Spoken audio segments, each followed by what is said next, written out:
Well, the Church of Scientology is one of the world's newest religions and growing, opening dozens of new churches around the world and making high-profile converts in places like Hollywood. But tonight, a former Scientology insider will allege that there is much we don't know about this famously powerful, wealthy, and secretive institution. Allegations of misuse of power and physical harassment. ABC's Dan Harris brings us an exclusive interview with a woman who was once a high-ranking church official. In his report, Scientology, an insider speaks. Scientology, a church known for celebrity, I'm a Scientologist, secrecy, and controversy. No, I'm not stopping here. You listen to me for a second. And now the latest PR hit involves a former high-ranking insider named Debbie Cook, who's being sued by the church and is fighting back by making headline-generating allegations in open court about what she says happened to her behind the scenes in the Church of Scientology. I was put in a trash can, cold water poured over me, slapped. I know it's wrong. It needs to get exposed, it needs to get confronted, and it needs to get handled. It can't go on. It's become, in some sense, the fight of your life. Yes. The fight of her life because she's going toe-to-toe with a church she says she still loves. One that was, she claims, her salvation. Cook was 14 when she found Scientology, a religion established in the 1950s by the science fiction writer L. Ron Hubbard. Debbie Cook so firmly believed in Scientology that at age 17, she went to work full-time for the church, joining their religious order called Sea Org. She rose all the way up to the rank of captain at the church's so-called flag base in Clearwater, Florida. Welcome to the Mecca of Scientology. But in around 2005, Cook says she started to see high-level members of the church behave in ways she found deeply disturbing. It began, she told us, when she was asked to start working more closely with the leader of the church, David Miscavige. One quality that has always set us apart is that we are unselfish. Yes, we have an utter monopoly on workable solutions, but we share those solutions with anyone who reaches for them. Miscavige, who has led the church since L. Ron Hubbard's death in 1986, is famously close with the world's best-known Scientologist, Tom Cruise. The most dedicated Scientologist I know. I have never met a more competent, a more intelligent, a more tolerant, a more compassionate being. We are lucky to have you, and thank you very much.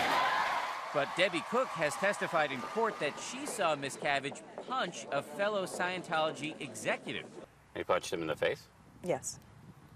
I've never seen anything like this before. Never. And you had no inkling that it was even possible? No, I never conceived of that. I mean, I've been in Scientology since I was 14 years old. I was on staff since I was 17. At that point, it had been more than 25 years being there. I'd never seen anything like that. It was inconceivable. While she says Miscavige never hit her, she did testify that he ordered his secretary to do so. And she did it? And she did it very hard, yes. Hard enough that you fell down? Yes. Why did he ask her to do this? You know, he was displeased about how I was answering a question, wasn't what he wanted to hear in some way. Did you feel like you could retaliate? No, absolutely. You are definitely not able to retaliate. And listen to what she says Miscavige told his assistant to do on another occasion. He told her to grab my finger and to break it if I don't answer the question. So she grabbed my finger and bent it back, and, you know, my initial answer wasn't good enough, so she, you know, cranked it a little bit more, and she never did break it, but yes, that happened. Did you ever think to yourself, maybe I'm in the wrong church? No, I never had that thought that I was in the wrong church. I think that somebody else was in the wrong church, or someone else was in the wrong place, I should say.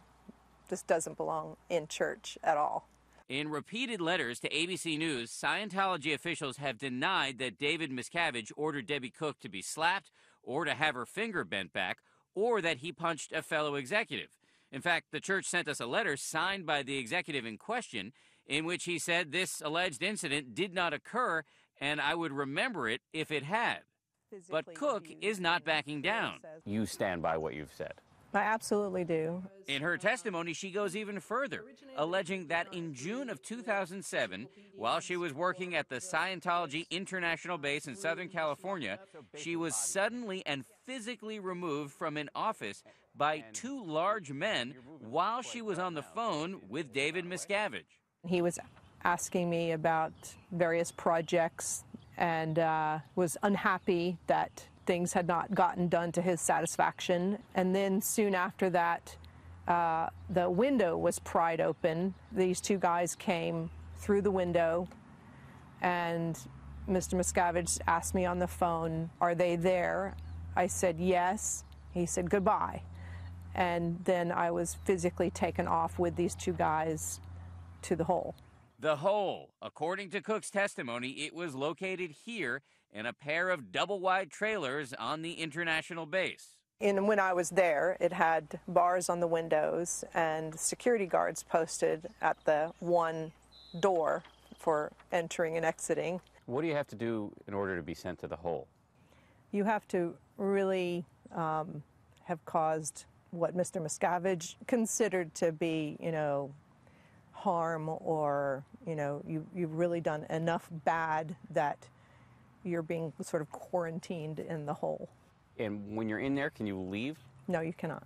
What would happen if you tried to leave? You can't. You just can't leave. There's guards at the door.